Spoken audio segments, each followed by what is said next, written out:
Get Moed. And this is the Devar Torah on Parshas Bereishis, which is the beginning of the entire Torah. It tells the entire story of the 7 days of creation, the creation of man and woman, and then of the 10 generations from Adam to Noach, which, as it says in Pirkei Avos,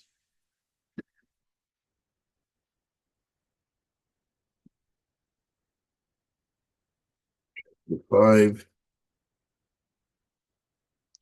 Besa Maimrus Nivra Alam, Atam Lomar, Tenorans, the world was created, what did come to teach us? Hala, Hala, Maima Chad Yechola B'Realta, could not have been created with one utterance. Ela the Pavan, Min Harashayim, Shibra Avinim Olam, Van V'Esa Maimrus. The exact punishment of wicked destroyed a world that was created with 10 utterances. And against Kar, Tov, the Sadikim Shemakayim Et Olam Nivra V'Esa Maimrus, which was that was created by 10 utterances. And what did those 10 generations do? They were given incredible lifetimes and opportunities. As it says in the second mission of fifth Perek of Pirkei Avos, Esra Doros Ma'adam L'Noach, Yehudia Chama Arek Apayim Lefanav.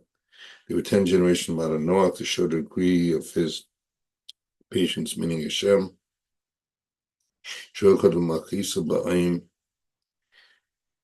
They angered him increasingly.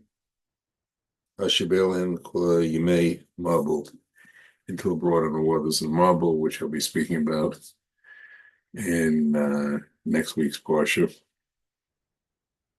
And the question that is here, this Parsha covers an immense amount of ground, but I would also like to focus the following question. It says,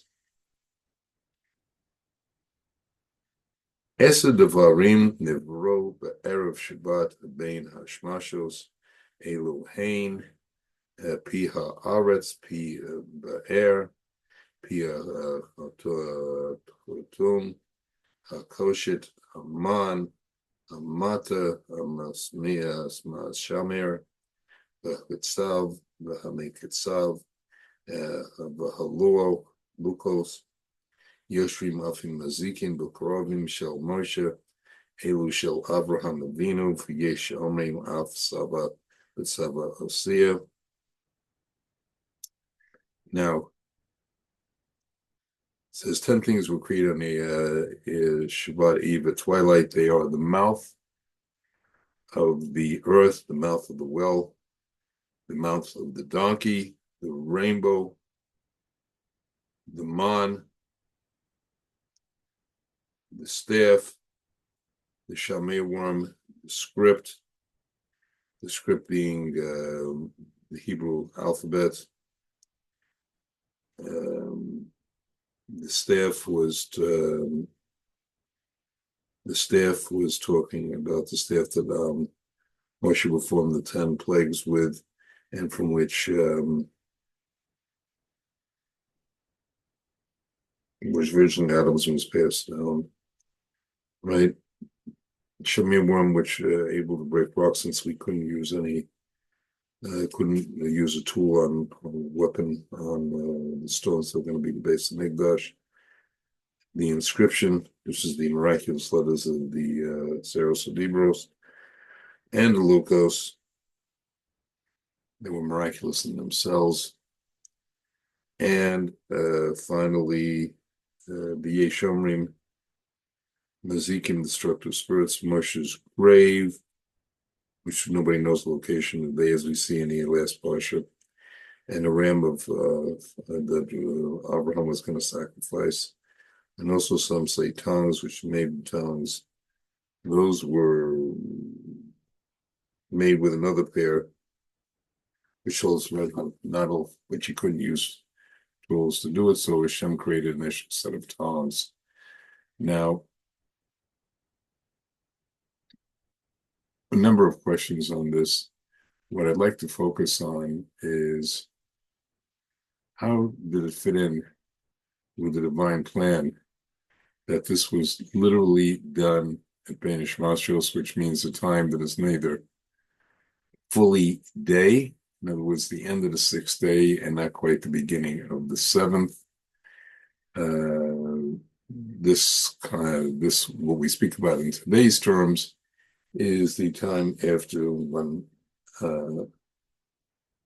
lights candles, and actually from the time of Shkia also to sunset to what is actually night, and it has a quality of both of them, sixth day and the seventh day, but is really neither of them. Now, concept I'd like to ask is, how does this fit in with the divine plan? And for a second of all, what was the original divine plan? If Adam and Chava had not came from that fruit and had not committed the sin. Now, first of all, let's look at the question of what was the ultimate purpose of creation. What would happen if Adam and Chava had not eaten from that famous tree of fruit and brought the Yetzer Hara and death, internalized and death into the world? And here was the original plan. It says, interestingly enough, that between the time of Adam Rishon and the giving of the Torah, there was 26 generations. You look out, there's 26 generations. However, it says the Torah was given at the 1000th generation. Now, how could that be? It seems to contradict. And the explanation that's given, and this is partially based on Midrashim and of the books of Leshem Rav Shlomo Eliashev, among others, it raises a very interesting question of what would have happened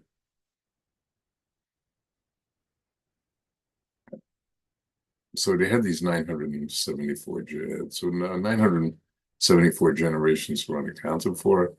Explains these 974 generations where evil largely reigned. There was no controls. Hashem destroyed these generations because they did not do what they were supposed to. They had free will, but chose not to exercise it for the good. Now, most of evil by then had been erased from the whole concept of the universe, and there was very little remaining to be done to perfect the universe totally. And if it had been perfected, it's like what we're going to be expecting in the future, and this man of Mashiach, when there'll be the ultimate redemption, the final tikkun, there'll be the Kiyas Mesim, everybody, the resurrection of dead people will come back to life, among many other things. And once that was supposed to occur, all have occurred, if Adam hadn't committed the hate, there was very little evil left in the system. And what was Adam before the hate, Adam and Chava? They were created from the upper spiritual worlds. They did not get anything from this earth. There's a common explanation that Adam was designed from earth, was created from the earth. That takes a little explanation.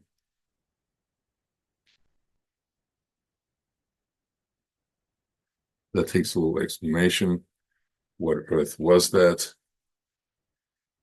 It's explained.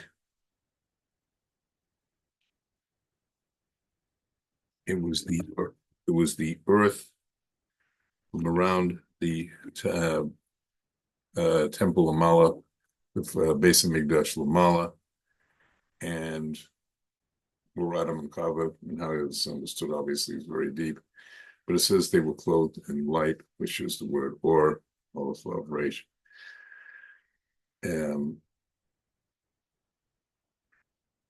And if they had stayed at that sublime level, hadn't committed the hate, Adam and Rishon would have perfected the world.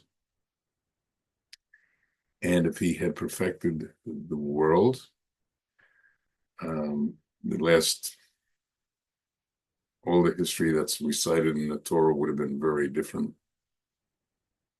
Letters would have been the same, but the whole writing, and the final tikkun to eliminate it, Adam didn't have to do it, Chava didn't have to do anything before Shabbat. And the morning of the first Shabbat, he would have done a final tikkun change that would have eliminated the last of evil in the world. And before that, as soon as Shabbat started, he would have been fed the Eitz Hadas and Tov and Ra, which had a totally different impact in the Eitz Chaim. Would have been a totally different existence. So Hashem gave us every opportunity to perfect ourselves. And the sin of Adam and Chava happened very shortly before the end of the sixth day of creation. If they could have held on for just a little longer, there wouldn't have been any more problems in the world. As I said, Adam Rishon Shabbat morning would have perfected it. Now, therefore, Hashem was giving us every possible opportunity to do what was necessary. And we've seen that since. Hashem will try to delay, even if something negative has to happen, he'll try to delay it as long as possible and give us every chance to rectify ourselves and do tshuva and help perfect the universe. And therefore, Hashem only had to implement these things, these 10 things that are listed, and the other ones that are listed beyond that, only when Adam and Chava had failed and ate from the fruit, which had to change the whole existence of the universe, because it couldn't be perfected that next morning. And we've been going through the process of perfection ever since, down till today. Now, looking at those things that were created at that time, as I said, the mouth of the earth, that was the one that was going to swallow Korach. The mouth of the well,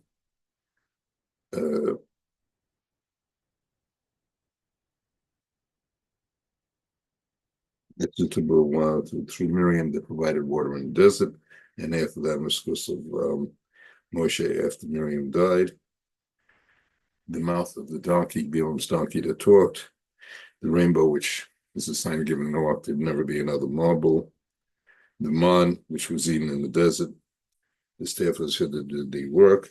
As I explained, the others, the Shamir one, the script, the inscription, the tablets. Now, as explained by the Maharal of Prague, all this occurred in Bein Hashmashos. When it says Erev Shabbat, Bein Hashmashos, what is Bein Hashmashos? Bein Hashmashos is a time, as I said, conceptually, that's from sunset to evening falls, and real evening. I'm not going to Hadas Halakhi calculated, but over that period of time, it's neither really the sixth day or the seventh day. It has aspects of both. And the 10 things that were created were all things that were, as the Maharal of Prague explains in his book, Derek Chaim, his commentary on the Pirkei Avos, Wisdom of the Fathers, Ethics of Fathers, as it's called, which many people learn from Pesach to Rosh Hashanah and Shabbat. In any event, these times have an element of the Kedusha of Shabbat, but also have an element of the sixth day. Now, because they were Mala Minateva, they were special, That's why they were created at this time. And they were only needed, this is something I'm adding, they were only needed once Adam and Chava committed the sin, because all the things in those events wouldn't have been needed if Adam and Chava hadn't. It would have been a very totally different existence. So therefore, we see that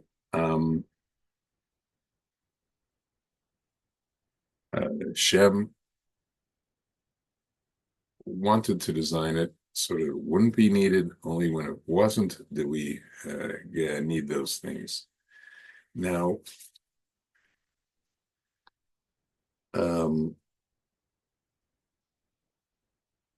what about the others? The Malazikim, Moshe's grave, and a ram of a forefather, Omeyathim, Slavery, Yitzhak. These were more things of Teva, of normal, less removed from Teva. That's why they're mentioned last in the tongs. These are more natural things. So the question is whether there was anything miraculous or Malam Teva from them. They were Malam Teva since Hashem directly created them, but they're less Malam Teva, ahead of the normal Teva, normal order of things, than those first 10. Now, I believe here there is another very important concept that's used explained in a different context, that this time sort of existed outside of time. For example, as explained by Rabbi Yitzchak in connection with it, said that Hashem killed the firstborn kechatzos, like midnight. Now, one way it says is that Rashi explains it so that the Egyptian astrologers and Pharaoh couldn't say, see, didn't happen at midnight, because they couldn't precisely calculate it. However, I believe something more important here is that Hashem's concept of time, it exists at a specific time that we as humans can't recognize because we only see the moment, but then see the before or after. Hashem operates on a higher level than that, and that also reflects Jewish people. Or we exist, Hashem has us existing on a level that is malam and teva, not only above nature, but is beyond time and space in the normal concept, things that we'll be discussing in future parshas. And as we are finishing on Simchas Torah, I'm doing this recording this year before, because the way the schedule comes out, to make it accessible to people, I'm sending it out a couple of days early, because we go straight from Simchas Torah in America. It goes straight through. It's a 3-day. Even in Eretz Israel, we have 1 day in between, which is going to be busy, finishing off after Shmini Atzeret, and then going straight into Shabbat. So we should, going into New Year, realize Hashem is controlling everything, and it's a concept that should be known, and that therefore all of the miracles we're now seeing in our current matzav are truly coming from Hashem, from this place that we are Malam and Teva. And I wish us all a good year, good learning, and good winter, good Shabbos, and Shabbat Shalom.